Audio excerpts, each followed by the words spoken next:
जय हिंद प्रिय विद्यार्थियों। स्वागत है आप सभी का बलदेव कॉन्सेप्ट में। आज हम अध्ययन करेंगे इतिहास विषय को। इतिहास विषय के अंतर्गत सबसे पहले हम इसकी थोड़ी सी पृष्ठभूमि के बारे में जानेंगे, उसके बाद में हम इसे रन करेंगे। यह इतिहास का हमारा फर्स्ट वीडियो है, तो कृपया करके आप वॉच कीजिए और अपने नोट्स बनाइए। तो प्रिय विद्यार्थियों देखिए, सबसे पहले हम जानते हैं इतिहास। इतिहास क्या है? तो इतिहास का जो अर्थ होता है वो क्या होता है? तो अतीत की घटनाओं के बारे में जानना या बीते हुए समय के बारे में जानना। वह जो अध्ययन करते हैं वह किस में करते हैं? इतिहास में करते हैं। जैसे आपने कई सारे विषय होते हैं, प्रत्येक विषय की अपनी अपनी एक शब्दावली होती है, उसी प्रकार से इतिहास की जो शब्दावली होती है वो क्या होती है? बीते हुए समय में जो भी कुछ हुआ है उसके बारे में जब हम जानते हैं वो सब क्या कर जाता है? इतिहास के रूप में जानते हैं। इतिहास के संबंध में एक प्रश्न सबसे ज़्यादा महत्वपूर्ण रहता है कि इतिहास के ऊपर लिखी जाने वाली फर्स्ट पुस्तक कौन सी है? तो इतिहास के ऊपर लिखी जाने वाली फर्स्ट पुस्तक का नाम है हिस्टोरिका। हिस्टोरिका जो पुस्तक है, यह पुस्तक जो है इतिहास पर लिखी जाने वाली फर्स्ट पुस्तक है। इस पुस्तक के जो लेखक हैं वो कौन है? आपको ध्यान रखना, इसके राइटर कौन है? हेरोडोटस है। हेरोडोटस हेरोडोटस जो है वो क्या है? इन्हें हम इतिहास का जनक भी कहते हैं। तो तुमसे पूछिए फादर ऑफ हिस्ट्री कौन है? तो फादर ऑफ हिस्ट्री भी किसे माना जाता है? हेरोडोटस को ही माना जाता है। तो अब नेक्स्ट देखते हैं। अब प्रश्न ये आता है कि सर इसका जो अध्ययन की दृष्टि से कालक्रम हम इतिहास का देखते हैं, तो अध्ययन की दृष्टि से कालक्रम जब इतिहास का देखते हैं तो आपने सुना होगा कार्बन डेटिंग। कार्बन डेटिंग है ना, कार्बन तिथि निर्धारण आपने सुना होगा। अब कार्बन डेटिंग में C14 के द्वारा हम क्या करते हैं? किसी भी तत्व की आयु को ज्ञात करते हैं। तो NCERT के अकॉर्डिंग जो इतिहास का कालखंड होता है वो क्या होता है, उसके मैं यहाँ पर आपको मेंशन कराते हुए आगे का रन करेंगे। तो इतिहास का कालक्रम जानने से पहले प्रिय विद्यार्थियों हमें यह जानना पड़ेगा कि यह कालक्रम निश्चित कैसे होता है, क्योंकि जब भी हम इतिहास की घटनाएं पढ़ते हैं तो उन घटनाओं में हमें एक चीज़ देखने को मिलती है कि मतलब BC, AD या ईसा पूर्व या ईसवी, ये शब्दावली अक्सर हमें देखने को मिलती हैं। तो ये शब्दावली का मतलब निर्माण कैसे हुआ है उनके संबंध में पहले जान लेते हैं, उसके बाद में जो भी ये इसकी जो भी एज रहती है उसे हम समझेंगे। तो प्रिय विद्यार्थियों देखिएगा, सबसे पहले हम जानते हैं जो ईसवी है। ईसवी यानी कि हम कहते हैं कि अभी वर्तमान में आपसे बोलूँगा, आज मैं जो वीडियो शूट कर रहा हूँ यह वीडियो 16 जनवरी को मैं 16 जनवरी है ना को शूट कर रहा हूँ 2023 में ये कर रहा हूँ। तो प्रश्न ये है कि सर ये 2023 आज 16 जनवरी है, ये कैसे पता पड़ रहा है? तो यह जो अंतर्राष्ट्रीय कैलेंडर है पॉप ग्रेगोरियन के द्वारा तैयार किया गया है। तो पॉप ग्रेगोरियन के द्वारा तैयार किया गया है, इसलिए इसे ग्रेगोरियन कैलेंडर कहते हैं। तो ग्रेगोरियन कैलेंडर के अनुसार इन्होंने जो माना है वो क्या माना? ईसा मसीह। ईसा मसीह का जन्म दिवस 0 मान लिया गया है, यानी ईसा मसीह का जन्म 0 ईस्वी को माना गया है। तो 0 से पहले और 0 के बाद, यानी कि 0 से पहले 0 के बाद, तो 0 यानी ईसा पूर्व, तो बिफोर क्राइस्ट। तो बिफोर क्राइस्ट यानी B4 को हम यहाँ पर BC के नाम से मेंशन करते हैं। इसका B ले लेते हैं, यहाँ से C ले लेते हैं, तो BC। तो BC बोलेंगे, ईसा पूर्व बोलेंगे, तो हिंदी मीडियम के विद्यार्थी ईसा पूर्व कह सकते हैं और BC भी हम यहाँ नोट कर सकते हैं, उस हिसाब से कर सकते हैं। अब ईसा मसीह के का जन्म है, तो ईसा मसीह के जन्म के बाद का कार्यकाल जो होता है, क्योंकि हम सभी लोग जानते हैं एक जो भी ऋज रेखा होती है उस ऋज रेखा के 0 के इस तरफ धनात्मक संख्या होती हैं, इस तरफ नेगेटिव मानी जाती है, नकारात्मक होती हैं। तो इसका मतलब यह है कि जो नकारात्मक जाएगा यानी 0 से पहले जाएगा वो सब BC कहलाएगा या ईसा पूर्व कहलाएगा, और 0 के बाद आएगा वे सभी AD कहलाएगा या ईस्वी कहलाएगा। एनो डोमिनी के नाम से हम लोग जानते हैं। तो यह जो है इस प्रकार से कैलेंडर कार्य करता है। तो अगर हम कहीं पर भी इतिहास में ईसा पूर्व कहेंगे तो इसका मतलब यह है कि ईसा मसीह से है ना पहले की बात हो रही है, और ईस्वी कहेंगे तो इसका मतलब ये हो जाएगा कि ईसा मसीह के बाद की बात हो रही है, उसके हिसाब से ये कैलेंडर तैयार किया जाता है। तो इतिहास की डेट या कालक्रम समझ में आ गया, कालक्रम जो है इस हिसाब से चलेगा। तो प्रश्न अभी ये आता है, क्योंकि हमें भारतीय इतिहास को अध्ययन करना है, तो भारतीय इतिहास को अध्ययन करने के लिए अध्ययन की सरलता है इस इतिहास को हम 3 कालखंडों में विभक्त करते हैं। 3 कालखंड कौन कौन से होते हैं? तो सबसे पहला कालखंड है प्राग ऐतिहासिक काल, दूसरा जो कालखंड है वो है आद्य ऐतिहासिक काल, और तीसरा जो कालखंड है वो है ऐतिहासिक काल। इन्हें हम अंग्रेजी में इस प्रकार कहेंगे प्री हिस्टोरिक पीरियड और प्रोटो हिस्टोरिक पीरियड और हिस्टोरिक पीरियड, इस हिसाब से हम इन्हें जानेंगे। अब प्रश्न ये आता है कि सर जो इतिहास है, अगर हमें इन्हें 3 कालखंडों में बांट रहे हैं तो इसका मतलब यह है कि जो प्राग ऐतिहासिक काल है, तो हम क्या करेंगे, आज जो हम अध्ययन करेंगे प्रिय विद्यार्थियों, उसमें सिर्फ हम ये वाला जो पोर्शन है उसे देखेंगे, उसके बाद में इसे नेक्स्ट जो भी वीडियो कंटिन्यू होगी उसके हिसाब से हम करते चले जाएंगे। तो जो प्राग ऐतिहासिक काल है, प्राग ऐतिहासिक काल का जनक किसे मानते हैं, तो डॉक्टर प्राइमरोज जो हैं इनके द्वारा पहली बार इस पर काम किया गया था, इसलिए इन्हें हम क्या मानते हैं, इन्हें हम प्राग ऐतिहासिक काल का जन्म मानते हैं। अब कोई भी जो कालखंड होता है, जैसे प्राग ऐतिहासिक काल किसे कहेंगे इतिहास में, तो इसके लिए जो इतिहास विषय होता है उसमें साक्ष्य चलते हैं, साक्ष्य के आधार पर ही हम किसी भी कालखंड का निर्धारण करते हैं। तो इसके लिए क्या किया गया है, साक्ष्य जो होते हैं 2 तरीके के चलते हैं, एक तो पुरातात्विक साक्ष्य होते हैं, एक लिखित साक्ष्य होते हैं। तो इतिहास का वह कालखंड जिसमें पुरातत्व साक्ष्य एवं लिखित साक्ष्य दोनों उपलब्ध हैं, तो उसे तो हम कहते हैं ऐतिहासिक मतलब कालखंड, और उन्हें पढ़ करके हम जानकारी प्राप्त कर सकते हैं। लेकिन इतिहास का वह कालखंड जिसमें केवल पुरातात्विक साक्ष्य के आधार पर ही पता लगा सकते हैं कि मानव किस प्रकार से कैसे क्या कर रहा था उसके संबंध में, तो वो पुरातात्विक के आधार पर तो कौन सा कालखंड माना जाता है, प्राग ऐतिहासिक कालखंड। इसमें कोई भी लिखित साक्ष्य प्राप्त नहीं है। ये इतिहास का वह कालखंड जिसमें पुरातात्विक साक्ष्य तो उपलब्ध हैं लेकिन लिखित साक्ष्य उपलब्ध नहीं है, ऐसे कालखंड को हम क्या कहते हैं, प्राग ऐतिहासिक कालखंड कहते हैं। दूसरा हम कहेंगे आद्य ऐतिहासिक काल। तो आद्य ऐतिहासिक काल के अंतर्गत तुम देखोगे तो इसमें पुरातात्विक साक्ष्य भी उपलब्ध हैं, प्लस लिखित साक्ष्य भी उपलब्ध हैं, लेकिन लिखित साक्ष्यों को पढ़ा नहीं जा सका है। तो हम क्या बोलेंगे, इतिहास का वह कालखंड जिसमें पुरातात्विक साक्ष्य उपलब्ध हैं और लिखित साक्ष्य भी उपलब्ध हैं, लेकिन लिखित साक्ष्यों को पढ़ा नहीं जा सकता है, इसलिए ऐसे कालखंड को हम इतिहास में आद्य ऐतिहासिक कालखंड के नाम से जानते हैं। इस हिसाब से आप इसे मेंशन कर सकते हैं। दूसरा तीसरा जो हमारे सामने है वो है ऐतिहासिक कालखंड। तो ऐतिहासिक जो काल है उसमें क्या है, पुरातात्विक साक्ष्य प्लस लिखित साक्ष्य दोनों के आधार पर जो जानकारी हमें प्राप्त होती है उस कालखंड को हम क्या कहते हैं, ऐतिहासिक कालखंड के नाम से जानते हैं। तो प्रिय विद्यार्थियों, ये तो रहा इतिहास के कालखंड। अब इसी इतिहास के कालखंड में कुछ अवधि चलती है, जो कालक्रम मैंने अभी जस्ट बताया आपको, तो अवधि जो होगी वो कंप्लीटली क्या होगी, बीसी के आधार पर चलेगी, मतलब ईसा पूर्व के आधार पर। तो ईसा पूर्व के आधार पर कैसे चलती है वो देखिएगा। तो जो प्राग ऐतिहासिक काल है इसका जो टाइम पीरियड होता है वो कितना होता है, तो 3 लाख ईसा पूर्व से लेकर के, अब 3 के तो जानते हो, 300 के है, 300 के मतलब कितना हो जाएगा, तो ये हो जाएगा 3 लाख 2.5 BC, यानी कि 3 लाख ईसा पूर्व से लेकर के 2500 ईसा पूर्व तक का जो कालखंड है वो कौन सा कहलाएगा, प्राग ऐतिहासिक कालखंड कहलाएगा। दूसरा क्या है, आद्य ऐतिहासिक कालखंड। तो आद्य ऐतिहासिक कालखंड 2.5 यानी 2500 ईसा पूर्व से लेकर के 1000 ईसा पूर्व तक का कालखंड क्या कहलाता है, वो कहलाएगा आद्य ऐतिहासिक काल। उसके बाद में ऐतिहासिक काल। तो ऐतिहासिक काल को हम 1000 है ना ईसा पूर्व से लेकर के अब तक का जो भी इतिहास का कालखंड होता है उसे हम बोलते हैं आद्य ऐतिहासिक कालखंड। आद्य ऐतिहासिक कालखंड के अंतर्गत ही तुम देखोगे तो इसी में हमारे जितना भी इतिहास है वो लगभग हम इसी के अंतर्गत पढ़ लेते हैं। इसके भी 3-4 खंड होते हैं, इसे हम 3 खंडों में बांट लेते हैं। 3 खंड कौन कौन से होते हैं, तो आपने सुना होगा, एक तो प्राचीन भारतीय इतिहास। तो प्राचीन भारतीय इतिहास एंड एंशिएंट इंडियन हिस्ट्री जो इतिहास, वो जो भाग है वो किसका है, ऐतिहासिक काल का ही भाग रहता है। दूसरा हम यहाँ पर देख सकते हैं मध्यकालीन भारत का इतिहास, है ना, तो मध्यकालीन भारत का इतिहास भी किसका हिस्सा रहता है, ऐतिहासिक काल का ही हिस्सा रहता है। और एक होता है आधुनिक भारतीय इतिहास। तो आधुनिक भारतीय इतिहास भी किस कालखंड का हिस्सा रहता है, तो वो भी ऐतिहासिक काल का ही हिस्सा खंड रहता है।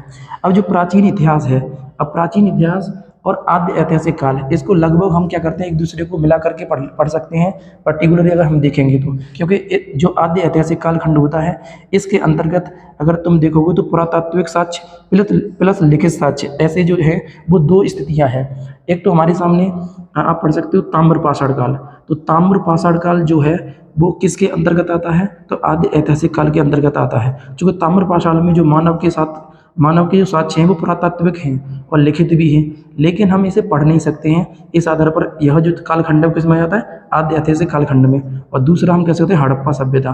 तो हड़प्पा सभ्यता भी किसके अंतर्गत आ जाता है, इसी के अंतर्गत, क्योंकि हड़प्पा सभ्यता का जो टाइम पीरियड होता है वो लगभग 2350 ईसा पूर्व से लेकर के, है ना, ये लगभग हो जाता है आपका 1750 ईसा पूर्व तक, यानी BC तक ये इसका टाइमिंग रहता है। तो इसके हिसाब से हम देख सकते हैं कि आदि ऐतिहासिक कालखंड जो है वो इसके अंतर्गत ये घटना रहती हैं, और इसी से हम लिंक कर लेते हैं ऐतिहासिक काल को। तो ऐतिहासिक काल को जब लिंक करते हैं तो यह जो घटनाएं होती हैं वो किस में आ जाती हैं, प्राचीन काल के अंतर्गत आ जाती हैं। तो प्राचीन काल के अंतर्गत मुख्य रूप से अगर तुम देखोगे तो 2-4 घटनाएं हम लोग स्टडी करते हैं, जो कि मैं आगे आपको पढ़ाने वाला हूँ, जिसमें हम देखेंगे प्राचीन काल में हम जो स्टार्ट करेंगे वो हड़प्पा सभ्यता से ही प्रारंभ करेंगे। तो हड़प्पा सभ्यता का इतिहास प्राचीन काल का भारतीय इतिहास माना जाता है। दूसरा, हड़प्पा सभ्यता के बाद आती है वैदिक काल, तो वैदिक काल को पढ़ेंगे। वैदिक काल के बाद में जैन धर्म, बौद्ध धर्म, उसके बाद में गुप्त साम्राज्य, उसके बाद में उसके मतलब पहले क्या हो जाएगा, मौर्य साम्राज्य, उसके बाद में गुप्त साम्राज्य। यह घटनाएं प्राचीन काल के अंतर्गत आती हैं। लेकिन जैसे हम मध्यकालीन भारत के अंतर्गत आते हैं तो मध्यकालीन भारत में अरबों के आक्रमण, तुर्कों का आक्रमण, और इसके बाद में दिल्ली सल्तनत, है ना, इसके बाद में मुगल साम्राज्य इत्यादि सभी घटनाएं किसमें आती है, मध्यकालीन भारत में आती हैं। और जो लास्ट जो हमारा इतिहास का टॉपिक रहेगा, आधुनिक भारत। आधुनिक भारत के अंतर्गत अगर हम घटनाओं की बात करेंगे तो जो यूरोपीय कंपनियों का भारत में आगमन से लेकर के यूरोपीय कंपनियां किस प्रकार से भारत में अपना साम्राज्य स्थापित करती हैं, खास करके ईस्ट इंडिया कंपनी ने किस प्रकार से भारत में, है ना, भारत को उपनिवेश बनाया, उसके हिसाब से जो भी कार्यक्रम रहेगा वो इसमें आपका आ जाता है। तो आधुनिक भारत की जो विषय वस्तु रहती है इस प्रकार से रहती है। तो कुल मिला के यह होगा कि इतिहास का जो कालखंड है मुख्य रूप से वो हम 3 भागों में डिवाइड करते हैं, लेकिन उसके बाद में ऐतिहासिक काल को भी हम 3 भागों में डिवाइड करते हैं। इसका जो टाइम पीरियड रहता है प्राचीन काल का, वो अगर तुम सही तरह से देखो करना चाहो तो कितना हो सकता है, तो 2500 BC से लेकर के, है ना, ईसा पूर्व से लेकर के 712, है ना, AD तक, है ना, यानी ईस्वी तक, ये प्राचीन काल का इतिहास का मतलब इसका टाइमिंग रहता है। जबकि इसका 712 से लेकर के 1707 यानी औरंगजेब तक का जो टाइमिंग है वो क्या हो जाएगा, वो हो जाएगा मध्यकालीन भारत का इतिहास। और उसके बाद में 1498 से लेकर के 1961 तक का जो टाइमिंग है वो क्या है, आधुनिक काल का है। क्योंकि पुर्तगाली सबसे पहले भारत में आएंगे और सबसे बाद में जाएंगे, तो उनके हिसाब से ही हम उनको आधार मान करके टाइम को अंदाज कर लेते हैं और उसी के हिसाब से आधुनिक काल कर लेते हैं। यह जो है अध्ययन की सरलता है, तो इसे हम डिवाइड करके क्या कर लेते हैं, इतिहास को समझने की कोशिश की जाती है। अगर इतिहास समझ में आ जाए तो इतिहास रचने का मौका मिलता है। इसलिए इतिहास एक ऐसा विषय है, अगर इसे आप स्टडी करते हो तो एक तो अपने अतीत के बारे में जानते ही हो, और जो अतीत में बीती हुई घटनाएं हैं अगर वो दोबारा ना दोहरानी है तो इससे तुम सीख ले सकते हो। और दूसरा, तीसरा क्या है, आप इतिहास के माध्यम से अपना एग्जाम भी क्रैक कर सकते हो। तो प्रिय विद्यार्थियों, इसे ध्यानपूर्वक और धैर्यपूर्वक इसे अध्ययन कीजिएगा। तो हम नेक्स्ट आगे बढ़ते हैं, देखिएगा। तो अब बात ये आती है कि सर जो इतिहास है, इतिहास में हमें टाइम के बारे में हमने जान लिया कि प्राग ऐतिहासिक काल है, आद्य ऐतिहासिक काल है और ऐतिहासिक काल है। तो जो प्राग ऐतिहासिक काल है, प्राग ऐतिहासिक काल को ही हम कहते हैं पाषाण काल। क्या कहते हैं, पाषाण काल कहते हैं। इस बात को आपको जो है ना मेंशन करना है, ध्यानपूर्वक सुनना है कि प्राग ऐतिहासिक काल को ही हम पाषाण काल कहते हैं, यानी स्टोन एज कहते हैं। अब प्रश्न आता है कि सर स्टोन एज का जो टाइमिंग है, मतलब स्टोन एज एक्चुअल में प्राग ऐतिहासिक काल ही है, तो ये टाइमिंग मैंने आपको लिख रखी है, इसको 2.5 के तक ही रखना है, 2.5 के, ठीक है। तो 3 लाख ईसा पूर्व से लेकर के 2500 ईसा पूर्व तक का जो टाइमिंग है वो क्या हो जाएगा, पाषाण काल का हो जाएगा। अब इस पाषाण काल को भी हम 3 भागों में बांटते हैं। पाषाण काल का मतलब ये है कि पत्थर का काल, यानी मानव ने पत्थरों के साथ रह करके अपना जीवन यापन किया। तो इतिहास का वह कालखंड जिसमें मानव ने सर्वाधिक अपना समय बिताया है वो पाषाण काल ही है। अब ये पाषाण काल भी तीन भागों में डिवाइड किया गया है। 3 भाग कौन कौन से होते हैं, एक तो पूरा पाषाण काल होता है, एक मध्य पाषाण काल होता है, एक नव पाषाण काल होता है। तो प्रिय विद्यार्थियों, इसको खास करके जो एग्जामिनर जो होते हैं वो क्या करते हैं, इसको इंग्लिश में जो भी शब्दावली होती है जिसे वो इंग्लिश में लिख करके देते हैं, उसके हिसाब से हमें इसे लर्न करना है। वैसे तो हम इंग्लिश में इसे ओल्ड स्टोन एज कह सकते हैं, इसे मिडिल स्टोन एज कह सकते हैं, इसे न्यू स्टोन एज कह सकते हैं। लेकिन पूरा पाषाण काल को जो टेक्निकली नाम है उसका नाम क्या है, तो पैलियोलिथिक एज। क्या नाम है, पैलियोलिथिक एज। इस शब्द को थोड़ा सा आपको मेंशन करना है, आजकल ये शब्द ज़्यादा पूछ रहा है एग्जाम में। तो पैलियोलिथिक एज किसे कहते हैं, पूरा पाषाण काल को कहते हैं। दूसरा है मीसोलिथिक एज। तो मीसोलिथिक एज किसे कहते हैं, मध्य पाषाण काल को कहते हैं। और तीसरा है नियोलिथिक एज। तो नियोलिथिक एज किसे कहते हैं, नव पाषाण काल को कहते हैं। किसे कहते हैं, नव पाषाण काल को कहा जाता है। अब इनके पर्टिकुलर अपने अपने कालखंड, इन काल इसमें टाइमिंग दिया हुआ है, तो टाइमिंग आप देख सकते हो। तो टाइमिंग में क्या क्या है इसका देखिएगा। तो जो पूरा पाषाण काल है, पूरा पाषाण काल का टाइमिंग कितना है, तो 3 लाख ईसा पूर्व से लेकर के 2500 ईसा पूर्व तक। और जो मध्य पाषाण काल है इसका टाइमिंग कितना है, तो इसका टाइमिंग हम कर सकते हैं, इसको आप 10 के तक ही करिएगा, 10 के तक है ये। इसके बाद में ये मध्य पाषाण काल 10,000 ईसा पूर्व से लेकर के 4,000 ईसा पूर्व तक है। और इसका टाइमिंग कितना हो जाएगा? 4,000 ईसा पूर्व से लेकर के 2500 ईसा पूर्व तक इसे माना जाता है। तो इतिहास के 3 कालखंड हैं प्रागैतिहासिक काल के, जिसे हम पाषाण काल कहते हैं। ठीक है, अब नेक्स्ट हम बात आगे बढ़ते हैं।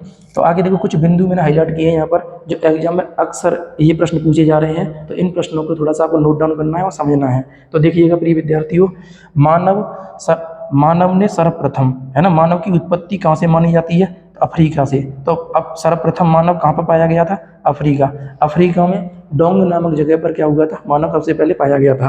तो अफ्रीका में पाया गया था। मानव का क्या इतिहास है अभी जस्ट हम लोग बात कर रहे हैं इसी वीडियो में, आप देखिएगा। ठीक है, समझते हैं पहले इसको, जो भी चीज़ें हैं खत्म करके उसके बाद में बात करते हैं। जो पूरा पाषाण काल का मानव था, उसने सबसे पहले अफ्रीका में ये पाया गया था। और ये मानव की कुछ विशेषताएं हैं। क्या विशेषताएं, उनको थोड़ा नोट कर लीजिएगा आप। यानी कि यह जो मानव था वो खाद्य संग्राहक था, यानी खाना बदोश मानव था। यह खाना बदोश का मतलब ये होता था, जैसे आज का मानव धन बदोश है, यानी कि आप पैसा कहीं पर भी जेब में रख कर लेके चले जाओ तो आप कहीं पर भी खाना खा सकते हो और कहीं पर भी इजीली रह सकते हो। आज की जो दुनिया है वो बहुत सुख सुविधा वाली दुनिया है, लेकिन पहले की दुनिया जो थी उसमें खाना बहुत ज़्यादा इंपॉर्टेंट था, क्योंकि पहले खाने का कहीं पर भी गुजर बसर नहीं होता था। इसलिए मानव कहीं पर भी जाता था तो सबसे पहले अपने खाने का बंदोबस्त करके आगे बढ़ता था। इसलिए इस मानव को हम क्या कहते हैं? खाना बदोश मानव के नाम से जानते हैं। तो पूछेगा खाना बदोश मानव किसे कहा जाता है? तो पूरा पाषाण काल के मानव को ही कहा जाता है। अब प्रश्न ये आता है कि पूरा पाषाण काल के मानव ने, है ना, औजार का प्रयोग प्रारंभ कर दिया था। और औजार किसके थे? तो पत्थरों के औजार थे। किसके औजार थे? पत्थरों के औजारों का इन्होंने मतलब प्रारंभ कर दिया था। यह मानव किस में रहता था? तो गुफाओं में ये अपना निवास करता था, गुफाओं में रहता था। गुफाओं से एक प्रश्न आता है, भीमबेटका की गुफा। भीमबेटका की गुफा मध्य प्रदेश में है, रायसेन जिले में। भीमबेटका की गुफा में चित्रकारी के साक्ष्य मिलते हैं। बाड़कर महोदय के द्वारा इसकी खोज की गई है। तो इसको आपको ध्यान रखना है कि चित्रकारी के साक्ष्य कहाँ से प्राप्त किए हैं जो मतलब इतिहासकारों ने? तो भीमबेटका से। और भीमबेटका जो है वो किसका साक्ष्य है? पूरा पाषाण काल के मानव का साक्ष्य है। और आग की खोज करने का श्रेय किसको जाता है? तो आग की खोज करने का श्रेय भी पूरा पाषाण काल के मानव को ही जाता है।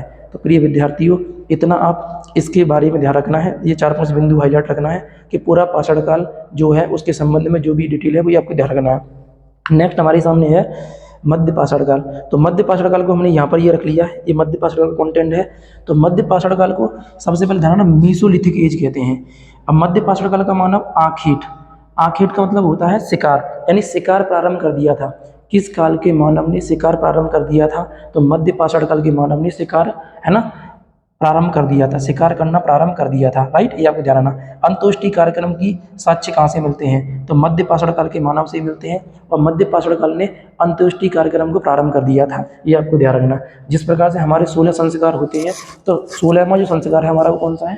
अंतोष्टि कार्यक्रम है। तो अंतोष्टि कार्यक्रम यानी कि सब दफनाने की परंपरा इत्यादि वगैरह वो किस मानव ने प्रारंभ कर दिए थे? तो आपको ध्यान रखना है वो मध्य पाषाण काल के मानव ने प्रारंभ कर दिए थे। राइट, नेक्स्ट हमारे सामने है तीर कमान का आविष्कार किस मानव ने कर लिया था? तो ये भी किसने कर लिया था? तो मध्य पाषाण काल के मानव ने। पहिए का आविष्कार भी किसने कर लिया? मध्य पाषाण काल के मानव ने ही कर लिया था।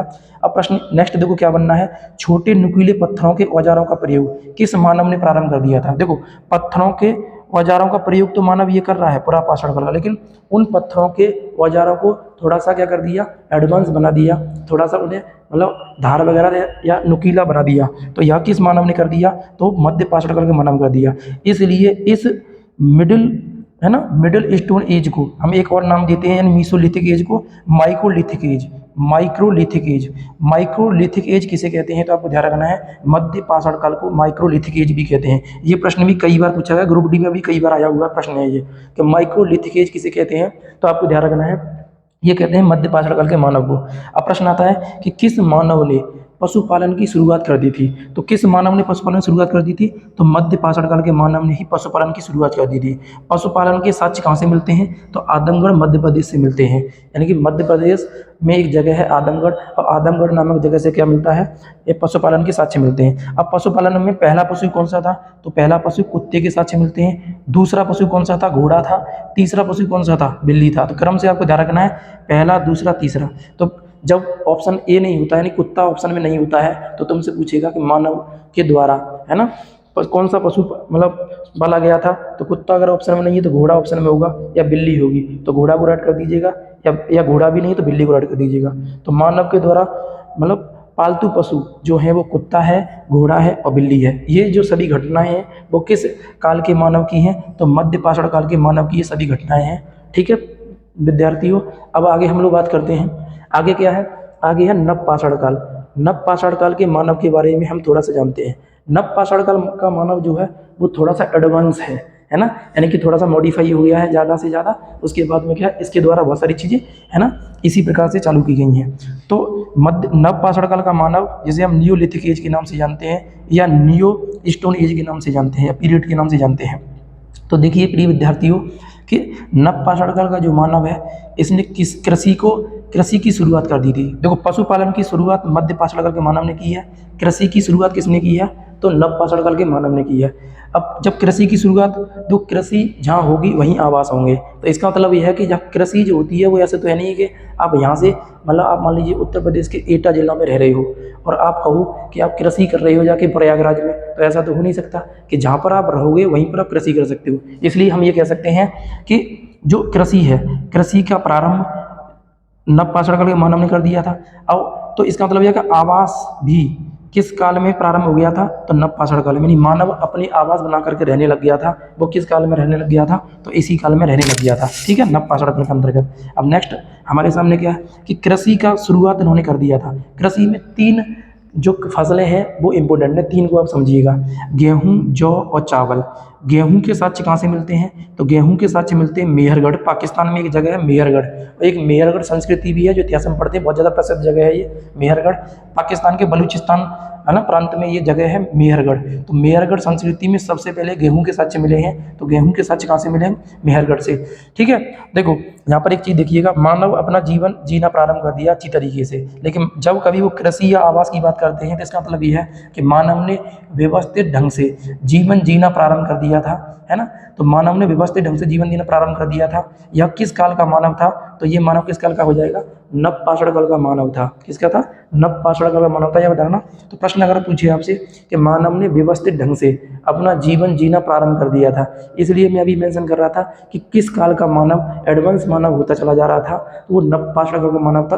क्योंकि ये कृषि और आवास अगर ये सब कुछ बनना है तो इसका मतलब यह है कि मानव अब नई नई चीज़ों को खोजना स्टार्ट कर देगा। दूसरा क्या, गेहूं के साक्ष्य यहाँ से मिलते हैं। जौ के साक्ष्य कहाँ से मिलते हैं? तो जौ के साक्ष्य मिलते हैं ईरान से, है ना। जौ के साक्ष्य कहाँ से मिले हैं? यानी सबसे पहले जौ की कृषि कहाँ पर देखी गई थी? तो जौ के साक्ष्य मिले हैं ईरान से। चावल के साक्ष्य कहाँ से मिले हैं? चावल के साक्ष्य उत्तर प्रदेश में प्रयागराज में कोल्डीवा से। कहाँ से मिले हैं? कोल्डीवा से। कोल्डीवा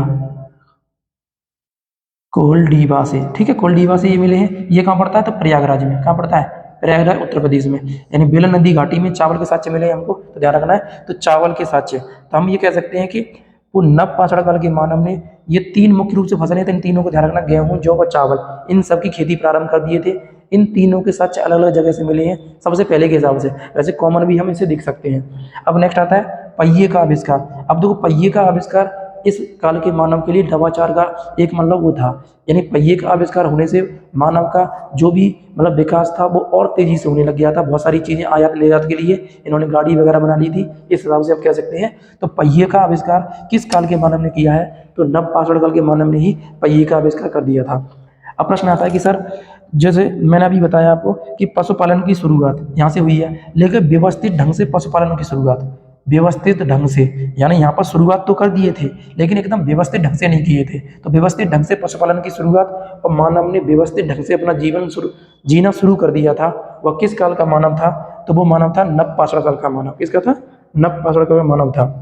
अब नेक्स्ट हम लोग देखते हैं, अब क्योंकि इन्होंने व्यवस्थित ढंग से जीना प्रारंभ कर दिया था, नेक्स्ट आप देखिएगा मानव के सर्वाधिक अवशेष किस काल में मिले हैं? तो मानव के सर्वाधिक अवशेष जो है वो नव पाषाण काल के ही मिले हैं। हड्डियों के ढेर या शवों के ढेर मिले हैं, इसलिए इसी नव पाषाण काल को नियोलिथिक के अलावा मेगालिथिक भी कहते हैं। तो तुमसे पूछेगा मेगालिथिक पीरियड किसे कहते हैं? तो मेगालिथिक पीरियड जो है वो नव पाषाण काल को ही कहते हैं। ओके विद्यार्थियों, अब देखो आगे बात करते हैं मानव का वैज्ञानिक नियम। मानव का वैज्ञानिक नियम क्या है? आज का जो मानव है यानी हमारा जो स्वरूप है उसका नाम क्या है? होमोसेपियंस है। क्या नाम है? होमोसेपियंस। अब इस होमोसेपियंस को हमें समझना है, तो प्रिय विद्यार्थियों थोड़ा सा है ना इसको आप इंपोर्टेंस दे सकते हो, थोड़ा सा आप पढ़ लीजिएगा इसको भी। तो इस देखो होमोसेपियंस की कुछ कहानी है, वो मैंने इधर नोट कर दी है, उसके बाद मैं इधर आऊँगा।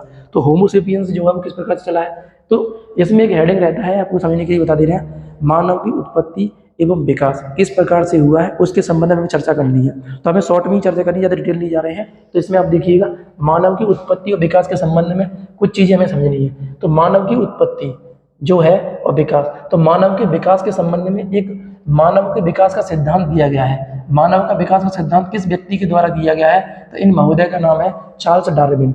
यानी मानव के विकास जो है वो किस प्रकार से हुआ है, इसके संबंध में अगर किसी व्यक्ति ने चर्चा की है इतिहास में पहली बार, तो उस व्यक्ति का नाम है चार्ल्स डार्विन।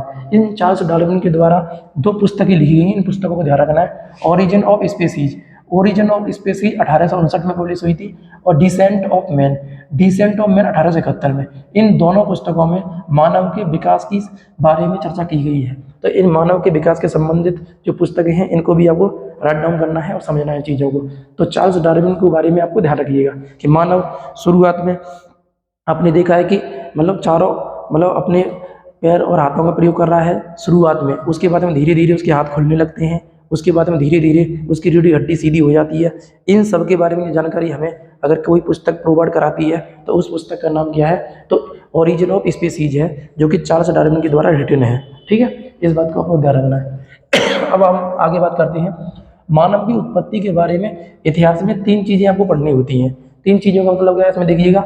एक तो होता है महाकल्प, महाकल्प को हम इरा कहते हैं अंग्रेजी में, महाकल्प को इरा। एक होता है युग, यानी कि हमको इतिहास में सबसे बड़ी अगर कोई चीज़ होती है तो उसका नाम होता है महाकल्प। ठीक है, और उससे छोटा कौन होता है, उससे छोटा होता है युग, और उससे छोटा कौन होता है, उससे छोटा होता है कल्प या शक या पीरियड, इसे हम कह सकते हैं, या हम इसे काल कह सकते हैं, काल, ऐसे हम मान लीजिएगा। तो मैं अक्सर देखो यहाँ पर मैं काल शब्द ही प्रयोग किया हुआ है, इसका मतलब हमें इन चीज़ों को समझना है। तो देखिएगा इसमें एक्चुअल में क्या है कि जो मानव की उत्पत्ति है ना, तो मानव की उत्पत्ति से पहले आप भूगोल विषय में पढ़ते हो पृथ्वी की उत्पत्ति। तो पृथ्वी की उत्पत्ति के संबंध में तुमने देखा हो पृथ्वी की जो एज है वो कितनी 4.6 अरब वर्ष है ना, 4.6 अरब वर्ष के समथिंग मानी जाती है। तो उसी के सम जब पृथ्वी ठंडी हुई, शुरुआत में आग का गोला थी, उसके बाद में छोटे छोटे जीव बने, उसके बाद में क्या हुआ, मानव की उत्पत्ति हुई। तो मानव की उत्पत्ति के संबंध में इतिहास में जो शब्दावली जनती है वो 3 शब्दावली हमें ध्यान रखनी है, महाकल्प, युग और कल्प। महाकल्प को हम इरा कहते हैं, युग को हम एपोच कहते हैं, और जो कल्प होता है, कल्प को हम हिंदी में शक भी कह सकते हैं, और इसे हम क्या कहते हैं, पीरियड कहते हैं, इसे हम काल भी कह सकते हैं। क्या कहते हैं, काल कह सकते हैं। तो प्रिय विद्यार्थियों, जो महाकल्प की संख्या है वो 5 है। महाकल्प की संख्या कितनी है, 5 है। और जो युग है एपोच, एपोच की संख्या कितनी है, 4 है। और कल्प या शक्ति या पीरियड की संख्या कितनी है, 18 है। कितनी है, 18 ही आपको ध्यान रखना है। यानी हमारा इतिहास जो है वो कितने कालखंडों में विभक्त है, तो 18 कालखंडों में विभक्त है, उसके हिसाब से हम इन चीज़ों को समझते हैं। तो प्रश्न ये आता है कि सर जो महाकल्प है वो सबसे बड़ी शब्दावली है, तो महाकल्प मैंने यहाँ नोट डाउन कर दिए हैं क्योंकि मानव की उत्पत्ति हमें समझनी है। तो मानव की उत्पत्ति के संबंध में सीधे सीधे एक प्रश्न बनता है, वो भी आपको बता रहा हूँ कौन सा प्रश्न बनेगा, ये हो जाएगा। तो देखो प्री पैलियोजोइक इरा, प्री पैलियोजोइक इरा ये पहला महाकल्प है, जो कि इरा शब्द हम अंग्रेजी में प्रयोग करेंगे इसको। एक है दूसरा पैलियोजोइक, दूसरा क्या है, पैलियोजोइक। और इस पैलियोजोइक से एक प्रथम प्राथमिक युग जुड़ा है। मतलब मैं कहूँगा आपसे कि प्री पैलियोजोइक इरा में कौन सा युग है, तो प्री पैलियोजोइक इरा में कोई भी युग नहीं है। ठीक है, यानी युग की शुरुआत जो होती है वो कहाँ से होती है, तो पैलियोजोइक इरा से होती है। प्री पैलियोजोइक में कोई भी युग नहीं बनता है। ठीक है, तो पैलियोजोइक इरा में क्या होता है, प्राथमिक युग होता है। मीसोजोइक को द्वितीयक युग में, द्वितीय युग इससे लिंक है सोनोजोइक। अब देखो यही हमारे लिए इंपॉर्टेंट है, हमारे पेपर के लिए। सोनोजोइक इरा, सोनोजोइक इरा के तृतीयक युग अर्थात टर्सरी है ना, एपोच में, टर्सरी एपोच में प्लायोसीन काल में मानव की उत्पत्ति हुई है। तो मानव की उत्पत्ति जो हुई है वो किस युग से मानी जाती है, तो मानव की उत्पत्ति जो हुई है, तो मानव की उत्पत्ति प्लायोसीन काल से मानी जाती है। प्लायोसीन जो काल है वो किस युग के अंतर्गत आता है, तृतीयक युग के अंतर्गत आता है। और कौन सा इरा है, तो वो हो जाएगा सोनोजोइक इरा। तो प्रिय विद्यार्थियों, यह मानव की उत्पत्ति और मानव की विकास के संबंध में हम लोग चर्चा कर रहे हैं। तो मानव की उत्पत्ति की जो आपको जो आंसर वो मिल गया होगा आपको कि सोनोजोइक इरा के तृतीय युग के प्लायोसीन काल में मानव की उत्पत्ति हुई है। इस बात को आपको नोट कर लेना है। ठीक है, और मानव के विकास के बारे में हम थोड़ा सा जानते हैं। मानव के विकास के बारे में एक पुस्तक के बारे में चर्चा कर ली है। मानव के विकास के बारे में अगर हम देखें तो मानव का जो भी पूर्वज है, या मानव को अगर हम देखना है सबसे पहले इतिहास में अगर समझना है मानव को, तो शुरुआत में सबसे पहले एक शब्दावली चलती है जिसका नाम है प्राइमेट्स। प्राइमेट्स क्या है? तो स्तनधारियों का समूह है, स्तनधारियों का समूह। और मानव कैसा प्राणी है? स्तनधारी है, तो मानव जो है इसमें आ जाता है। अब इस प्राइमेट्स में कई सारे स्तनधारी हैं, जिसमें कपी है, बानर, कपी या बानर मान सकते हैं, लंगूर है, गोरिल्ला है, चिंपांजी है, छछूंदर है, औरंगटन है। मतलब ये सारे के सारे क्या हैं? ये सभी के सभी हम समझ सकते हैं कि स्तनधारी हैं। अब इन स्तनधारियों में से कोई एक श्रृंखला क्या करेगी? मानव के विकास के लिए क्या रहेगी? जिम्मेदार रहेगी। तो मानव का विकास अगर देखा जाए कपी या बानर से माना जाता है। कपी या बानर में जब समझदारी आती है, जब वो पैरों पर चलना प्रारंभ कर देता है कंप्लीटली और हाथों को खुला छोड़ना प्रारंभ कर देता है, तो वो जो है वो कौन सा मानव है? तो वो कपी या बानर है। तो हम कह सकते हैं हमारी जो उत्पत्ति है वो कहाँ से मानी जाती है? कपी या बानर से मानी जाती है। तो यहाँ से हमारा विकास माना जाता है, मानव का विकास। तो मानव का विकास शुरुआत में इतिहास में जो नाम दिया जाता है वो दिया था रामापिथेकस। यानी कि सबसे प्राचीन मानव कौन सा है? तो सबसे प्राचीन मानव जो है वो कौन सा है? रामापिथेकस है। रामापिथेकस की उत्पत्ति किससे हुई है? कपी या बानर से हुई है, ये आपको ध्यान रखना है। और रामापिथेकस मानव कहाँ पाया जाता था? अफ्रीका महाद्वीप में। अफ्रीका महाद्वीप के जंगलों में ये पाया जाता था और अफ्रीका का डोंग नामक स्थान पर इसकी मतलब उपलब्धि मानी, यानी इसकी स्थिति मानी जाती है। इस बात को आपको ध्यान रखना है। तो रामापिथेकस मानव यहाँ हो जाएगा। रामापिथेकस मानव जब आगे थोड़ा सा एडवांस होता है तो इस मानव को आगे चल करके यानी इसी से विकास किसका हुआ है? तो ऑस्ट्रेलोपिथेकस। तो ऑस्ट्रेलोपिथेकस मानव जो है, यही मानव क्या है? मानव का आदि पूर्वज है। ये आपसे बोलूँ कि वास्तविक अगर हमारा कोई है ना, मतलब हमारे विकास के लिए जिम्मेदार है, तो उस मानव का नाम कौन है? उस मानव का नाम क्या है? ऑस्ट्रेलोपिथेकस है। तो ऑस्ट्रेलोपिथेकस जो मानव है वो मानव जो है ना हमारा आदि पूर्वज है, यानी कि हमारे जो भी उत्पत्ति है उसका वास्तविक अगर कोई व्यक्ति है तो उसका नाम क्या है? ऑस्ट्रेलोपिथेकस है। अब ऑस्ट्रेलोपिथेकस एक शब्दावली है, ये ऑस्ट्रेलिया से संबंधित नहीं है, इसलिए आपको ध्यान रखना है कि ऑस्ट्रेलोपिथेकस एक शब्दावली के रूप में कार्य कर रहा है। तो ऑस्ट्रेलोपिथेकस मानव यानी मानव का विकास पढ़ रहे हैं, तो मानव का विकास प्राइमेट से कपी से होते हुए मानव रामापिथेकस, उसके बाद ऑस्ट्रेलोपिथेकस। ऑस्ट्रेलोपिथेकस के बारे में आता है होमो हैबिलस। होमो हैबिलस मानव जो है यह मानव ऐसा है, इसकी विशेषता क्या है? इसकी विशेषता यह है कि पहली बार है ना हाथ का खुलकर प्रयोग करना प्रारंभ कर दिया था। तो हाथ का खुलकर प्रयोग कर दिया था प्रारंभ। यह मानव कौन सा था? तो इस मानव का नाम था होमो हैबिलस।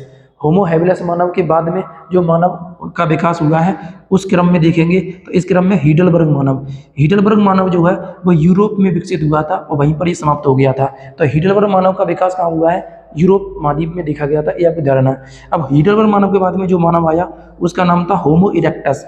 होमो इरेक्टस मानव दो प्रकार का है, दो प्रकार मतलब दो जगह पाया गया है और दो प्रकार से हम इसे बांट लेते हैं। एक तो जावा मानव है, एक पीकिंग मानव है। जावा मानव है वो इंडोनेशिया में पाया गया है, जो इंडोनेशिया का द्वीप है जावा द्वीप, है ना। तो जावा द्वीप में ये मानव पाया गया था। ये नरवच्छी मानव है, दोनों के दोनों, यानी जावा मानव भी और पीकिंग मानव दोनों के दोनों क्या है? नरवच्छी मानव है, आपको ध्यान रखना है। तो होमो इरेक्टस मानव दो भागों में डिवाइड किया गया है, जावा मानव और पीकिंग मानव। जो जावा मानव है, जावा मानव ने आग की खोज की है। प्रिय विद्यार्थियों, इसको थोड़ा सा आपको ध्यान रखना है। देखिए मैंने आपसे क्या बोला है, पूरा पाषाण काल का मानव ने आग की खोज की है। इसका मतलब क्या था? यहाँ पर जो मानव है वो मानव कौन सा हो जाएगा? जावा मानव हो जाएगा। यानी कि जावा मानव जो है वो किसके अंतर्गत आएगा? पाषाण काल के अंतर्गत। तो हम देख सकते हैं किसके अंतर्गत आ जाएगा? पूरा पाषाण में आ जाएगा। आग की खोज वहां पर की है, तो इसका मतलब क्या? जावा मानव के द्वारा ही आग की खोज की गई है, आपको ध्यान रखना है। अब प्रश्न आता है कि नेक्स्ट इसके बाद मानव का विकास क्रम में और क्या है? मानव के विकास क्रम में यदि हम देखेंगे तो नेक्स्ट है नियंडरथल मानव। अब नियंडरथल मानव के द्वारा आग का प्रयोग किया गया है, यानी आग का प्रयोग पहली बार किस मानव के द्वारा किया गया था? तो आग का प्रयोग देखो, मैंने अभी क्या बताया आपको कि आग की खोज पुरापाषाण काल ने की। अब यहाँ पर देखो आग का प्रयोग किसने किया है? तो आग का प्रयोग जो किया है वो किस मानव के द्वारा किया गया है? तो आपको ध्यान रखना है, वो किया गया है ना, आग की खोज इन्होंने की है। और आग का प्रयोग मतलब नवपाषाण काल के मानव ने मतलब प्रारंभ कर दिया था, क्योंकि ये लगभग क्या है, अपने काम जो भी है वो आग के द्वारा करने लग गए थे। तो हम कहते थे आग का प्रयोग इन्होंने प्रारंभ कर दिया था, राइट। इसमें मेंशन नहीं है, आप नोट कर सकते हो, आग का प्रयोग करना इसने प्रारंभ कर दिया था। अब ये जो आग का प्रयोग करना प्रारंभ किया था, यहाँ पर कौन सा मानव हुआ होगा? तो यहाँ पर जो मानव वो कौन सा हो जाएगा? तो वो आपका हो जाएगा नियंडरथल मानव। नियंडरथल मानव ने आग का प्रयोग कर दिया था। और यह जो नियंडरथल मानव था जर्मनी की जर्मनी नदी मतलब जर्मनी के अंतर्गत पाया गया था, ये आपको ध्यान रखना है। तो राइन नदी घाटी है वहाँ पर, तो वहाँ पर ये पाया गया था, आग का प्रयोग करना प्रारंभ कर दिया था। अब इसी में एक शब्द आता है सांस्कृतिक विकास का सूचक किस मानव को माना जाता है? तो सांस्कृतिक विकास का सूचक जो है वो नियंडरथल मानव को ही माना जाता है। सांस्कृतिक विकास जो है हमें कहाँ देखने को मिलता है? तो वो है नियंडरथल मानव में। अब इसके बाद में जो विकास क्रम देखेंगे मानव का, तो इसके बाद में कौन सा विकास क्रम आता है? वो है क्रो-मैग्नन। क्रो-मैग्नन मानव जो है वो होमोसेपियंस मानव के मतलब होमोसेपियंस मानव की उत्पत्ति किससे हुई है? तो क्रो-मैग्नन मानव से हुई है। तो क्रो-मैग्नन मानव जो है वो होमोसेपियंस का क्या है? जनक माना जाता है, ये आप मान लीजिएगा, है ना। होमोसेपियंस की उत्पत्ति किससे हुई है? क्रो-मैग्नन से। क्रो-मैग्नन होमोसेपियंस में अंतर क्या है? मतलब होमोसेपियंस मानव जो है वो आज का मानव है, जो मैंने आपको यहाँ मेंशन कर दिया नहीं दिया ये वाला, यहाँ पर तो लिंक करना है ये, यानी आज का मानव है, यानी हमारा स्वरूप जो है, यानी कि हमारा वैज्ञानिक नाम क्या है? तो वो होमोसेपियंस है। तो होमोसेपियन है, तो इसका मतलब ये है कि होमोसेपियंस मानव से पहले कौन सा मानव था? क्रो-मैग्नन। तो होमोसेपियंस का वास्तविक संस्थापक कौन है, या वास्तविक जो मतलब मानव जो आया है वो कहाँ से आया? क्रो-मैग्नन से आया है। प्रश्न अब नेक्स्ट है कि आज के मानव से अधिक इसकी मस्तिष्क की क्षमता थी, किसकी? क्रो-मैग्नन मानव की। यानी आज वर्तमान में जो होमोसेपियंस मानव है इससे अधिक अगर मस्तिष्क क्षमता हम देखेंगे तो वो किसकी थी? क्रो-मैग्नन मानव की थी। जबकि आज का मानव जो है वो क्या है?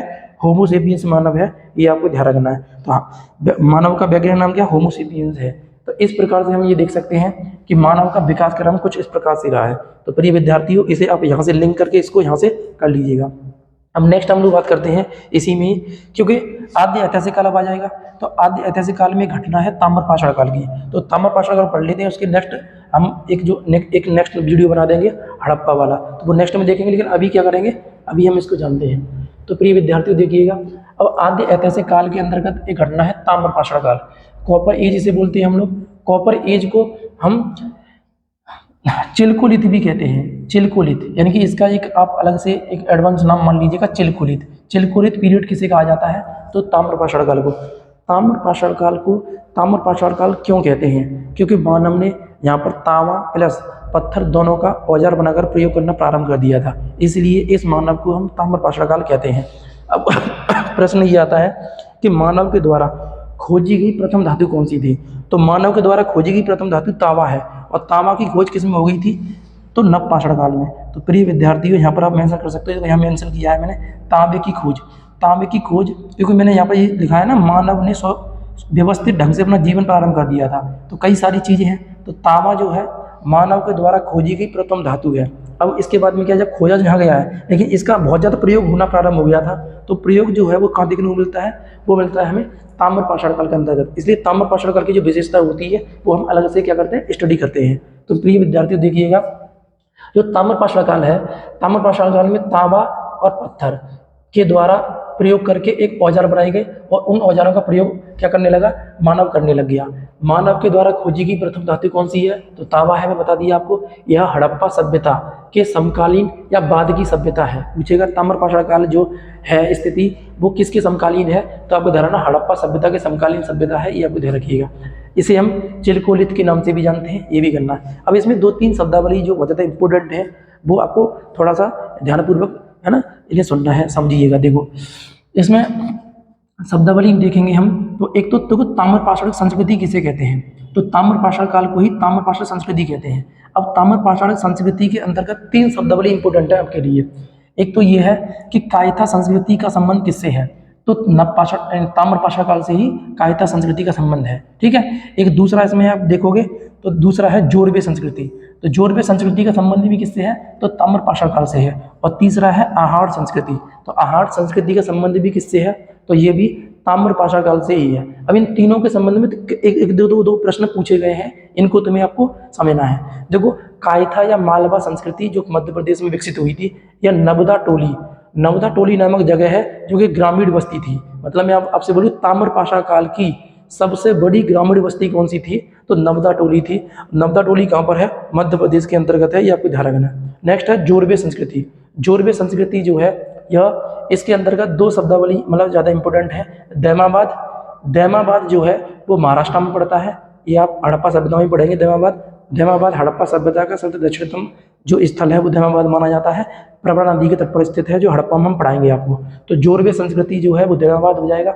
अब यहाँ पर एक साक्ष्य मिला है, किसका साक्ष्य मिला है? कांसे के रथ के साक्ष्य। तो कांसे के रथ के साक्ष्य कहाँ से मिले हैं? तो दैमाबाद नामक जगह से मिले हैं, जो कि महाराष्ट्र के अंतर्गत है। अब नेक्स्ट है इनाम गांव। इनाम गांव पुणे, पुणे के पास में एक जगह है इनाम गांव, जो कि पुणे महाराष्ट्र का ही एक क्या है, डिस्ट्रिक्ट है। इसको आपको ध्यान रखना है। यह सबसे बड़ी बस्ती थी, शहरी बस्ती। यहाँ पर मैंने क्या मेंशन किया है? ये जो है ग्रामीण बस्ती है, ये कैसी है? शहरी बस्ती है। तो इनाम गांव महाराष्ट्र में है, नवदा टोली मध्य प्रदेश में। इन दोनों को ध्यान रखना, दोनों प्रश्न पूछे गए हैं, है ना? अभी आपको ध्यान रखिएगा। अब नेक्स्ट है आहार संस्कृति। आहार संस्कृति जो है वो दक्षिण पूर्वी राजस्थान के अंतर्गत पाई गई है। आहार संस्कृति से भी बहुत प्रश्न आता है। बनास नदी घाटी में यह जगह मिलती है। आहार संस्कृति जो है यहाँ पर तांबे की नगरी, इसे आहाड़ को कहा जाता था। आहाड़, आहाड़ को ताम्बती भी कहते हैं, इसका पुराना नाम क्या? ताम्बती, और आहाड़ भी कहते हैं इसको। तो तांबे की नगरी आहाड़ को कहा जाता है। तांबे के उपकरण सर्वाधिक जो अगर हमें कहीं से प्राप्त हुए हैं, वो कहाँ से प्राप्त हुए हैं? आहाड़ से प्राप्त हुए हैं। और पत्थरों के घर के साक्ष्य भी कहाँ से मिले हैं? तो वो भी आहाड़ से मिले हैं। और छपाई के कारखाने, खास करके कपड़ों की छपाई, रंगाई बुनाई जो भी चीज़ें हैं, तो यह जो मानव था, ये कौन सा मानव था? तो ताम्र पाषाण काल के अंतर्गत आहार संस्कृति के मानव ने क्या कर दिए थे? कपड़े पर रंगाई के संबंधित जो भी कारखाने थे, उनके जो साक्ष्य हमें मिलते हैं वो कहाँ से मिलते हैं? आहार से मिलते हैं। ये तीनों प्रश्न इंपॉर्टेंट है, तीनों को आपको हाईलाइट करके अध्ययन करना है और प्रश्नों को लगाना है। प्रश्नों की मैं सीरीज भी स्टार्ट करूंगा, साथ ही आपको लगवाऊंगा कि ये दो प्रश्न पूछे गए हैं यहाँ पर। तो प्रिय विद्यार्थियों, आज इतिहास के बारे में हमने दो तीन चीज़ों के बारे में चर्चा की। सबसे पहले हमने देखा कि इतिहास के क्या है, इतिहास के बारे में मैंने आपको चर्चा कर ली। अब इतिहास के कालक्रम के बारे में हमने चर्चा की है। इसके बाद में इतिहास के कालक्रम के अंतर्गत ही एक कालक्रम हमने उठाया, पाषाण काल। पाषाण काल का ही नाम है प्रागैतिहासिक काल। उसके तीनों जो सेशन थे हमने वो कंप्लीट किए। उसके बाद में हमने मानव की उत्पत्ति एवं विकास के संबंध में चर्चा की। इसके बाद में प्रिय विद्यार्थियों, हमने चर्चा की है ताम्र पाषाण काल के बारे में। तो ताम्र पाषाण काल के बारे में जो भी प्रश्न बन सकते थे संभावित, वो मैं तुम्हें कराए हैं, इसको आप अध्ययन कीजिएगा। उसके बाद में हम नेक्स्ट मिलते हैं, तो उसके बाद हम हड़प्पा संस्कृति या हड़प्पा सभ्यता के बारे में हम स्टडी करेंगे। तो अभी तक आप क्या करिएगा, इसे देखिए और एंजॉय कीजिए। लगातार हम इसी सीरीज को प्रारंभ करते रहेंगे, ठीक है? तो थैंक यू सो मच, है ना? जय हिंद।